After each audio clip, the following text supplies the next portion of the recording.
রোনালদোর সঙ্গে কাজ করা খুবই সহজ। সে কোন পর্যন্ত যেতে পারবে সেটা যেমন সে বোঝে আমিও বুঝি। তবে ভবিষ্যৎ নিয়ে সিদ্ধান্ত শেষ পর্যন্ত সেই নেবে। কিন্তু যতদিন সে খেলবে এবং জাতীয় দলে ডাক পাওয়ার মতো ফিট থাকবে, আমি তাকে অবশ্যই আমার দলে বিবেচনায় রাখব।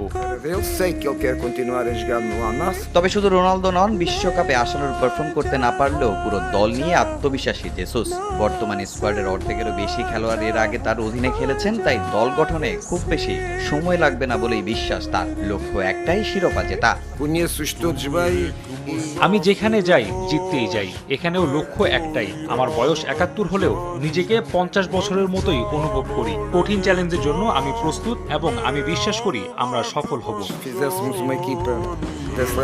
২০৩০ বিশ্বকাপ পর্যন্ত চুক্তি হয়েছে হোর্হে জেসুসের সঙ্গে। স্পেন ও মরক্কোর সঙ্গে যৌথভাবে সেই বিশ্বকাপের আয়োজক পর্তুগাল। সেই আসরে শিরোপা জিততে চান এই অভিজ্ঞ কোচ।